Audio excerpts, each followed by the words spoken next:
제5과는 속죄에 대한 공부입니다. 정말 큰 제목입니다. 속죄란 무엇인가? 이거 잘 이해하려면 대학에서 한 학기 동안 이 과목만 가지고 공부합니다. 특별히 대학원에서. 그 과목 이름이 속죄론입니다. 그러나 우리 한 주일 동안 좀 기본적인 것 함께 공부하겠습니다. 그런데 우리가 가지고 있는 이번 기 교과책은 정결제라고 하는 좀 낯선 이름을 이 제5과 제목에 포함시켰습니다. 그 이유와 그 의미를 좀 이따가 함께 보겠습니다. 속죄라고 하면 죄를 속하는 것인데 어떤 과정을 통해서 누가 무엇이 우리 죄를 어떻게 속죄하는지 그걸 공부하려면 먼저 죄가 무엇인지 알아야 합니다. 그래서 죄의 의미와 죄의 종류를 잠시 공부해 보겠고, 그 다음에 이 속죄라고 말하지만 속죄와 비슷한 용어가 여러 가지 있습니다. 적어도 한 5가지 있습니다. 이따 보겠습니다. 그 다음에 특별히 속죄에 대한 죄가 속죄 죄인데 그 속죄 죄는 다른 제사와 무엇이 다른지, 어떤 경우에 어떤 방법으로 드려지는지 그 잠시 공부하겠습니다. 그 다음에 이 교과가 우리 교회 가운데서는 처음으로 사용한 정결제라는 용어가 타당한지, 또 무슨 의미를 가지고 왜 새롭게 이 용어를 도입했는지 우리 함께 보고자 합니다. 마지막으로 우리가 죄를 지으면 우리에게 있는 죄가 용서받고 없어지는 그 행로, 경로를 잠깐 공부하겠습니다. 속죄와 죄의 행로라는 제목으로 공부하겠습니다. 자, 이번 제5과의 기억절은 베드로전서 1장 18절 19절입니다. 개역 개정판입니다. 자, 너희가 알거니와 너희 조상이 물려준 헛된 행실에서 개역 한글판은 망령된 행실에서 이렇게 했습니다. 헛된 행실에서 대속함을 받은 것은, 우리가 종전에 사용하는 개역판에는 구속함을 받은 것은 은이나 금같이 없어질 것으로 된 것이 아니요 오직 흠없고 점 없는 어린 양 같은 그리스도의 보배로운 피로 된 것이니라. 베드로전서 1장 18절 19절은 우리에게 분명히 한 메시지를 줍니다. 우리가 죄를 속하는 것은 어떻게 한다고요? 금이나 은 가지고 하는 게 아니고 그리스도의 보배로운 피로 된다는 것입니다. 아주 중요한 구절이에요. 그래서 기억절에 원래 구속인데 대속으로 바꿔놨어요.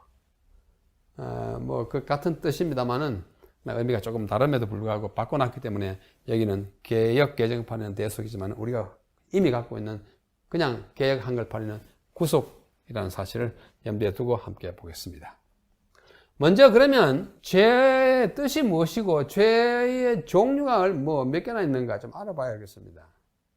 도대체 죄가 뭔지 좀 이런 기회에 한번 생각해 보잖아요. 죄가 뭔지 대충 알아요. 잘못한 거 다 죄잖아요. 그죠? 근데 그게 진짜 구체적으로 뭔지. 죄의 정의란 것은 진정한 의미, 또 그 개념을 말로 표현한 것, 그 정의라 그래요. 히브리어로 죄는 하타트라고 합니다. 하타트. 그 원래 뜻이 뭐냐면 관역에서 빗나간 것. 관역. 요즘 젊은이들은 타겟 그러면 더 잘 알죠. 타겟 언제 씁니까? 공사들이 화살을 이렇게 놓으면 화살이 나가서 뿅 떨어지잖아요. 맨 가운데 까만 부분에 하면 10점, 9점, 8점, 7점 이렇게 해가지고 바깥에 나가면 0점. 그게 관역입니다. 표적이에요. 영어로 하면 missing the target. 그 목표물을 빗나가는 거 그게 죄라는 뜻이에요. 하타트. 그래서 하나님의 이상에 이르지 못한 일, 하나님이 이렇게 살아라고 지침을 주는데 그게 하나님 우리를 향한 이상인데 그대로 지키지 못한 것이 죄고, 법을 위반함 또는 그 행위가 죄예요. 오늘날 표현하면. 여기서 헬라어로는 하마르티아라고 하는데 이 하마르티아도 이 단어를 그대로 의역해가지고 한 것인데 동일한 의미를 관역을 빗나간 것, 목표물에서 벗어난 것, 하나님 이상을 따르지 못한 것, 이거 다 죄예요. 의상으로 그렇습니다. 근데 성경에 보면 이것이 죄니라, 이것이 죄니라, 이것이 죄니라는 것이 적어도 4개 있습니다. 적어도 4개 있어요. 여러분, 한자로 이 죄자 한번 보십시오. 위에 넉사자 있어요, 사. 밑에 아닐 비자 있어요. 뭐 우연히 그렇게 했지만 4가지의 아닌 것 그렇게 말하는 것처럼 보입니다. 성경적인 의미는 아니에요. 한자가 가지고 있는 모양상의 의미예요. 사, 아니라는 거, 비양심적, 비민주적, 아니라는 거예요. no 하는 거예요. 4가지의 no, 그게 죄라고 말하는 것처럼 보이는데, 뭐, 어떻게 보다 보니까 성경에 보면 4가지 아닌, 이거는 불자지만 아닌 것이 4개 있어요. 첫째는 불법이 죄라고 말합니다. 여기 요한일서 3장 4절에 보면 죄를 짓는 자마다 불법을 행하나니 죄는 불법이라. 아, 불법이 죄구나. 불법이란 뭐야? 법을 어긴 거잖아요. 법을 어기면 죄예요. 둘째는 불선, 선하지 못한 거예요. 야고보 4장 17절에 보면은 사람이 선을 행할 줄 알고도 행치 아니하면 죄, 선을 아니 행하면 불선이면 죄. 지나가는데 사람이 넘어져가지고 피를 흘리고 있다. 어떻게 해야 돼요? 이렇게 해서 싸매서 병원으로 데려가셔야죠. 그게 선한 일이에요. 행할 힘과 시간도 있음에도 불구하고 귀찮다 해가 지나가 버리면 뭐예요? 선을 행할 줄 알고도 행치 아니하면 그건 죄예요. 세상 법으로도 그건 죄입니다. 살릴 수 있는데 방치해가지고 죽게 놔두면 그건 죽는 일을 도웠다는 뜻에서 형벌을 면치 못합니다. 불선이 죄예요. 그 다음에 불신, 믿지 못한, 의심하고 먹는 자는 정죄되었나니 믿음으로 조차하지 아니하는 모든 것이 죄니라. 믿음으로 조차하지 않는 건 죄입니다. 그래서 우리 믿어야 돼요. 그렇죠? 우리는 안 믿으면 뭐 중립 같지만 안 믿으면 그게 죄예요. 안 믿으면 죽을 수밖에 없는 것입니다. 마지막으로 불의, 의롭지만 모든 불의가 죄라고 말합니다. 사망에 이르지 아니하는 죄도 있어요. 죄가 정도에 따라서 아주 경미한 죄, 아이고 잘못했구나 하고 지나가는 거예요.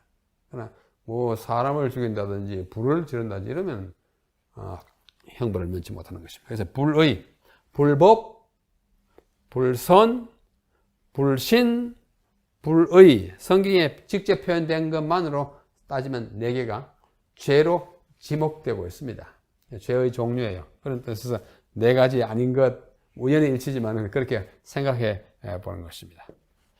그 다음에 기독교 역사에 이 죄를 이제 논하는 방법이 여러 가지가 생겨났어요. 학자들 사이에 또는 교회 지도자들 사이에. 7개의 cardinal sin, 중한 죄가 있어요. 이 cardinal 말은 아주 기본이 되는 중요한다는 그런 뜻입니다. 다른 뜻으로 뭐 천주교의 추기경도 cardinal이고 있지 않습니까? 7개의 아주 중죄가 있어요. wrath, 분노, 첫째. 둘째, greed, 욕심. 셋째, sloth, 나태. 그 다음에 pride, 교만. lust, 음욕. envy, 질투. 그 다음에 gluttony, 식탐. 탐스럽게 먹기를 탐하는 거예요. 7가지 중대죄로 전통적으로 이렇게 그려집니다. 그런데 가톨릭 교회에는 2 종류의 죄가 있어요. 하나는 venial sin이고 하나는 mortal sin이에요. venial sin이라는 말은 우리말로 소죄라 그럽니다. 작은 죄라 그러고 mortal sin을 대죄라고 번역합니다. mortal, 죽을 수밖에 없는 죄. venial, 좀 경미한 죄. 뭐 다른 말로 하면 경죄, 중죄. 그러나 그 교회에서는 소죄, 대죄라고도 해요.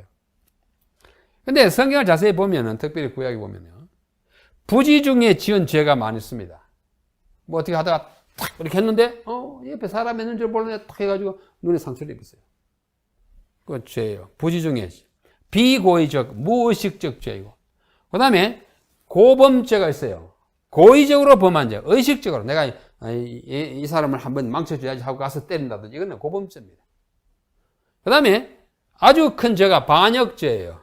성령을 거역한 죄라든지 국가에 대놓고 이제 반역을 했다. 이런 큰 죄예요. 이런 죄들이 꼭 종류가 1, 2, 3은 아니지만서 이런 것들이 성경에 죄의 종류가 여러 가지라는 사실을 함께 살펴보았습니다. 그러면 죄를 지으면 결과가 어떻게 되느냐? 여러 가지가 있는데요. 이사야 59장 2절입니다. 오직 너희 죄악이 너희와 너희 하나님 사이를 내었고 너희 죄가 그 얼굴을 가려서 너희를 듣지 않게 합니다. 죄 때문에 하나님과 우리 사이가 벌어졌고 죄악 때문에 하나님이 우리를 듣지 않는 아주 마치 원수처럼 됐다고 합니다. 죄를 지은 결과는 우리 하나님으로부터 멀어집니다. 너희 허물이 이러한 일들을 물리쳤고 너희 죄가 너희에게 오는 좋은 것들을 막았느니라. 죄를 지으면 모든 좋은 축복이 다 차단돼요. 그러므로 죄의 결과는 하나님과의 단절이고 떨어지고 그 다음에 불행과 멸망을 초래하는 것입니다. 그래서 우리는 죄를 회개해야 되고 죄를 씻을 수 있는 방법을 주신 것이 성소제도인 것입니다. 그 다음에 우리가 좀 살펴봐야겠어요. 속죄와 비슷한 용어들의 각기 다른 의미입니다. 이것이 오늘 우리 교과에는 구체적으로 나타나 있지 않지만은 제가 생각하기에 아주 중요하다고 생각하기 때문에 좀 소개해드립니다. 여러분, 구속과 구원은 같은 말입니까? 다른 말입니까? 구속, 우리를 구속하신다, 우리를 구원하신다. 그냥 의미의 차이 없이 막 쓰잖아요. 이 두 단어는 동일한 뜻을 가진 단어들인가? 아니면 서로 다른 의미를 가졌는가? 서로 다른 의미를 가졌다면 어떻게 다른가? 또 이와 비슷한 말로 속죄가 있어요. 오늘의 제목이죠. 또 속량이 있습니다. 이거나 두 글자 중에 하나는 같습니다. 여기는 구가 같고 여기는 속이 같아요. 속죄와 속량은 동의어 같은 말인가? 아니면 서로 다른 뜻을 가졌는가? 가졌다면 어떻게 다른가? 잠깐 우리 생각해 보도록 하겠습니다.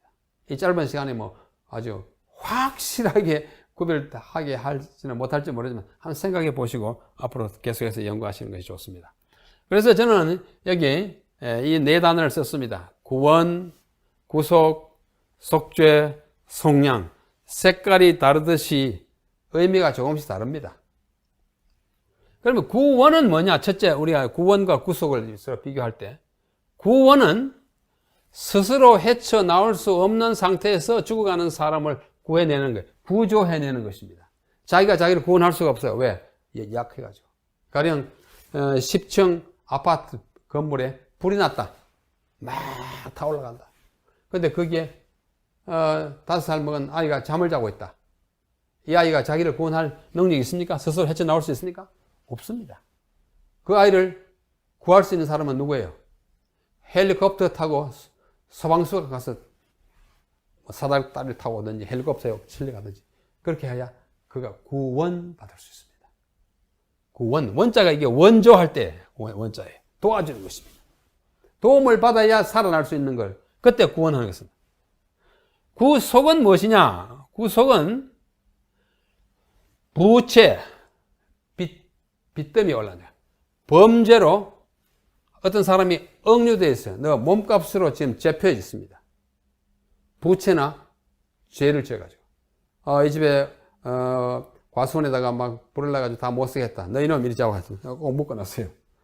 뭘 갖다 주기 전에는 놓아주지 않는 것입니다. 부채나 범죄로 인해 억류되어 있는 사람을 돈을 주고 구해낼 때 그걸 구속이라 그럽니다. 반드시 값을 지불해야 자유를 주는. 그래서 해방되고 석방되는 것인데 여러분 요거는 도와준다는 원이고 원조할 때 요거는 속이라는 말은 조개 폐 옆에 송아지 독자 같은 게 있어요. 몇 자이지만 송아지들. 여기 조개 폐자는 옛날에 화폐를 말합니다. 돈을 주고 건져오는 거. 그건 구속이에요. 우리 예수님은 우리를 구원하십니까? 우리를 구속하십니까? 둘 다예요. 우리가 우리를 구원할 수 없기 때문에 우리를 구원하고 우리는 죄 때문에 우리가 팔려가서 그 죄 때문에 죽어야 할 죽음을 대신 죽어주는 속전, 말하자면 희생, 제물이 필요한데 예수님 제물이 되셨기 때문에 구속주도 되는 것입니다. 그러면 속죄는 뭐냐? 속죄. 속죄라는 것은 죄를 속하는 것인데 히브리어로 이 속죄를 카파르라고 합니다. 카파르라는 말은 덮어준다는 뜻입니다. 죄를 지었는데 덮어서 그 죄의 영향하에서 벗어나게 하는 것입니다. 값을 치러 화해시키는 것이에요. 이게 속죄예요. 우리는 빚진 자예요. 왜? 죄인이기 때문에 갚아야 할 이 죄의 결과가 죽음이라는 것이 있는데 그것을 갚아주는 거예요. 그게 속죄예요. 이게 이 같은 속죄잖아요. 갚아주는. 죄의 결과를 갚아주는 것입니다. 그 다음에 속량은 무엇인가 하니 속하고 량이에요. 량은 어질량자잖아요. 죄인을 양민으로 만드는 것입니다. 죄인을 양민으로 만드는 데 필요한 죄값을 지불하는 것을 속량이라고 합니다. 이 속죄와 속량은 아주 비슷해요. 약간 차이가 불과합니다. 또 이것도 많은 뜻이 같아요. 구원해내는 것은 같아요. 여기도 구해냄, 여기도 구해냄. 그러나 이건 뭐예요? 속수무책의 상태에서, 이거는 팔려 있어서 돈을 지불해야 하는 상태에서 구원, 구속이 다른 것입니다. 그럼 이해하시겠죠? 그래서 이것을 이제 우리가 좀 요즘 다 영어를 다 하시니까 영어로 표현하면 이렇습니다. 구원은 무엇인가 하니? 구원은 salvation. 이걸 구원이라고 번역해야 합니다. 그 다음에 그렇게 하는 동작을 save 한다 그래요. 죽으려고 그러는 거야. 가서 save 해오는 거예요. 다른 말은 deliver.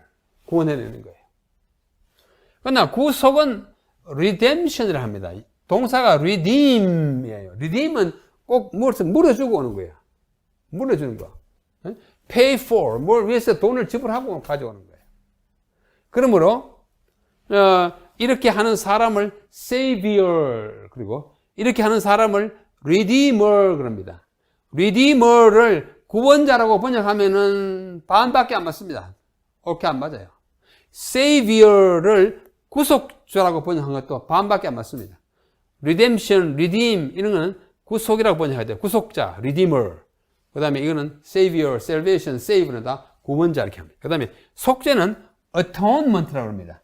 atonement의 어원이 뭐냐면은 at one ment, 하나가 되게 함. 죄로 말미암아 떨어져 있다가 하나가 되도록 갖다 붙이는 거예요. atone. 이게 진짜 이것의 어원입니다. 어쩌다가 꽃같이 된 거 아니에요.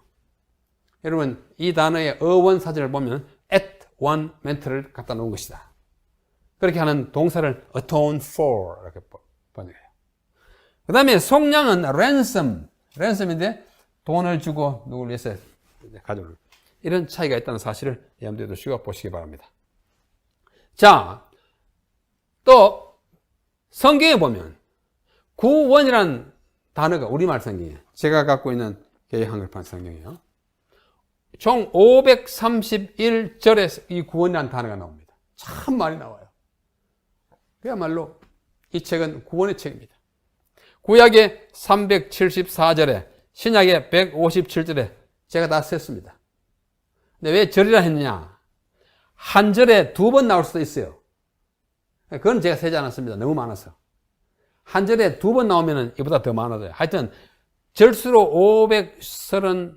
531절에 구원이라는 단어가 나오고 그 다음에 이것을 구속이라는 단어를 찾아보면은 84절에 나오면 신약의 68, 16, 구약의 68절 구원 531, 구속 81 이걸 다 합치면은 531 더하기 84하면 615절에 구원 또는 구속이라는 단어가 나옵니다.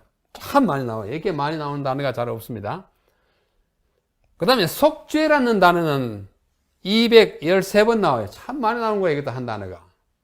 그 다음에 이건 말고 속죄 제가 98번, 속죄 제물이 35번, 속죄 소가 29번, 속죄 일, 대속죄를 속죄라고 그래요. 3번, 속죄하다라는 동사가 55번.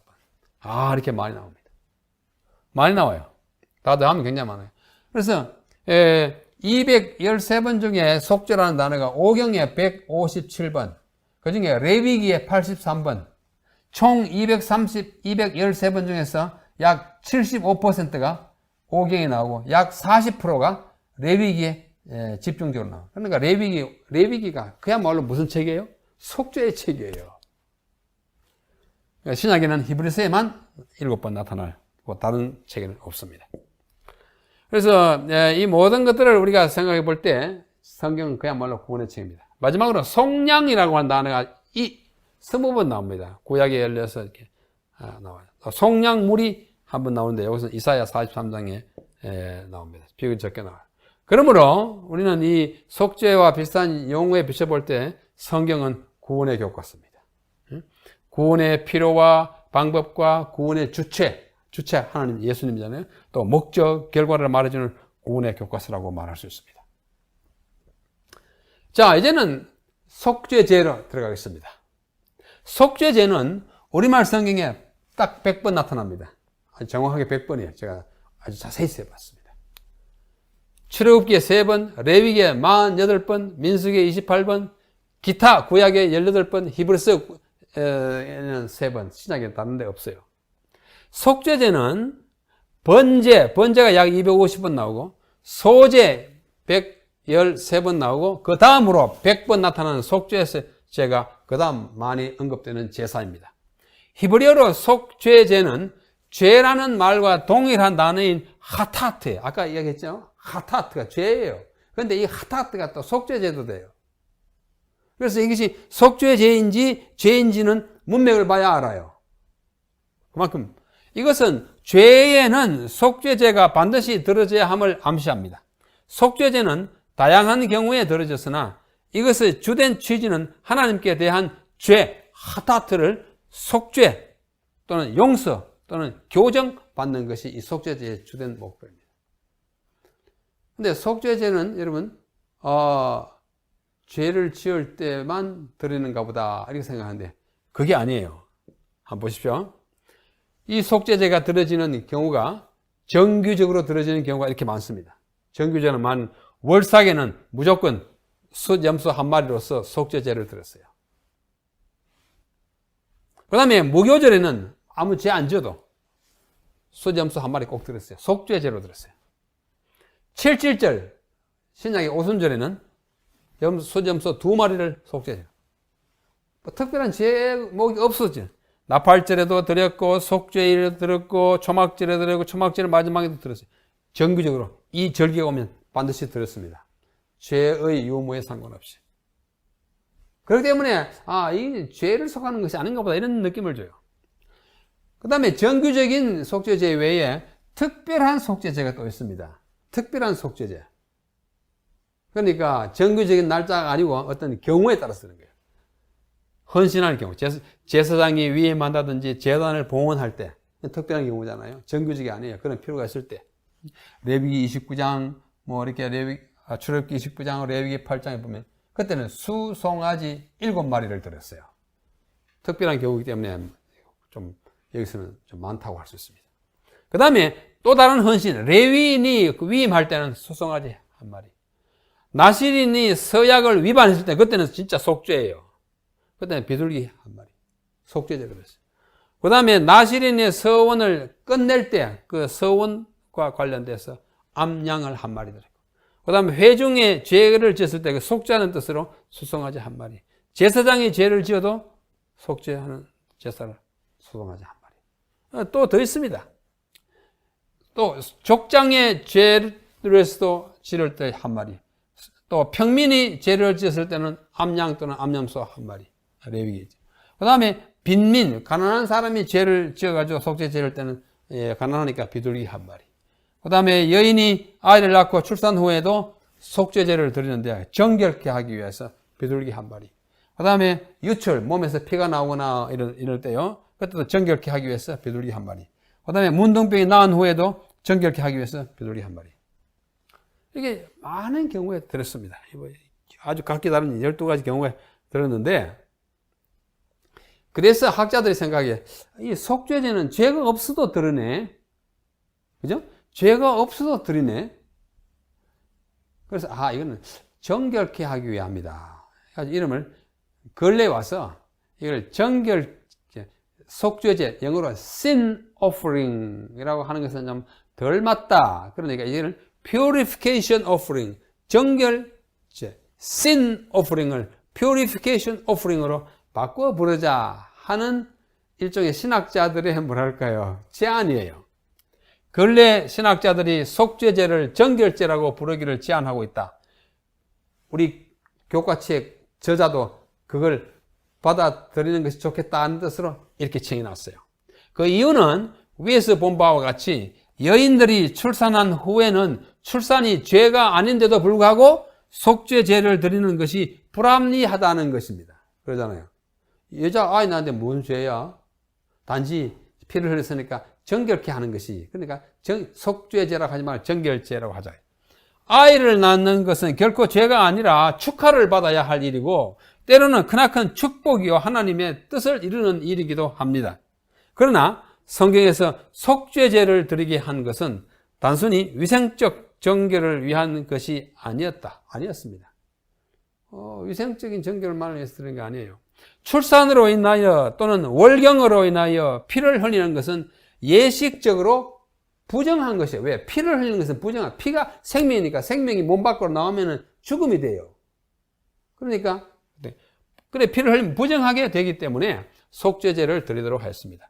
여인이 출산하고 나서 부정한 것은 피를 흘렸기 때문입니다. 피가 더러워서가 아니에요. 피에 있는 생명이 죽었으니까 예식적으로 부정한 것입니다. 피에는 생명이 있고 피를 흘리면 그 피는 죽음이 되고 그렇게 되면 시체와 마찬가지로 부정하게 여겨졌어요. 이거 의식이 있어. 그래서 속죄제를 드리게 한 것입니다. 여러 절기에도 속죄제를 드리게 한 것은 어떤 개인이 어떤 구체적인 죄를 범했기 때문이 아니라 우리 인간은 본질적으로 부정하기 때문에 새로이 깨끗하게 되도록 속죄제를 드리게 한 것입니다. 그래서 명칭 자체가 하타트, 죄예요. 근데 죄라는 이름으로 가진 이 속죄제를 정결제로 하자고 하는 취지는 좋지만은 오히려 좀 혼란스럽게 만들지 않나. 그러나 그들의 취지를 이해해 주시고 가정책 공부할 때 그렇게 하시기 바랍니다. 자, 마지막으로 이 속죄와 죄의 행로, 매일의 제사를 통하여 죄가 이렇게 옮아갑니다. 죄의 모든 근원은 사단이에요. 사단이 죄인으로 하여금 죄를 짓게 우리를 꼬드게 해가지고 유혹해가지고 죄를 짓게 해가지고 죄가 사단에서 죄인에게 갑니다. 나는 죄인이 됐습니다. 죄를 지어가지고 어떻게 해요? 재물을 들고 성소에 가죠. 가서 그 재물 위에 안수합니다. 안수할 때는 그냥 손만 이렇게 잡고 이렇게 내 몸의 무게를 이렇게 실어서 내 죄를 네가 좀 져다고. 안수를 통하여 죄인에게서 죄가 재물로 갑니다. 안수를 통해서 내 죄가 쟤한테 갔어요. 근데 이제 이 재물은 어떻게 돼요? 희생되잖아요. 희생돼 가지고 피는 성소에 가져가고 그 고기는 제사장이 가서 먹습니다. 그래서 상징적으로 죄가 재물에서 피를 통해서 성소에도 가고 고기를 통해서 제사장에게로 갔어요. 제사장은 백성들의 사실 죄를 먹고 사는 것이나 다름없는 상징성이 그렇게 있었어요. 죄를 제사장이 다 짊어지고 있는 거예요. 성소의 피를 통해서 죄가 성소에 다 간 거예요. 성소는 예수님의 몸이에요. 그래서 죄의 전가와 이동, 그리고 일단은 죄인이 안수하고 제물을 드림으로써 죄가 죄인에게서 떠났습니다. 상징적으로. 전이 됐어요. 전가 됐어요. 개인과 백성이 용서를 받았고 죄의 대속과 전가가 이루어지는 것이 매일의 제사를 통해서 이루어집니다. 그러다가 이제 속죄가 되면 다 없어지지 않습니까? 자, 매일 드리는 제사와 매 절기에 드리는 축제의 제사는 개인 또는 회중의 죄를 영원히 도말하는 것이 아니라 성소와 제사장에게로 일단 옮겨가는 것입니다. 매일의 제사를 통해서. 그래서 개인과 회중은 용서를 받긴 했지만은 죄는 전가, 이동되기만 했지 완전히 없어지거나 처분되지는 않았습니다. 죄의 최종 처분은 속죄일에 와야 이루어졌어요. 그게 속죄일이 얼마나 중요한지 그 이유가 되는 것입니다. 그래서 오늘의 과목을 통해서 우리는 이 죄, 정결제가 도대체 무엇인지, 왜 그게 들어야 하는지 배우게 되는 것입니다. 성서는 정말 깊은 속죄의 이론을 체험하게 하는 것인데, 이를 통해서 죄가 이렇게 이동해서 나를 떠나가서 마침내 속죄일에 처분되는구나 하는 사실을 가늠하고 이해하게 되시기를 바랍니다. 또 다음 주에 다시 뵙겠습니다. 안녕히 계십시오.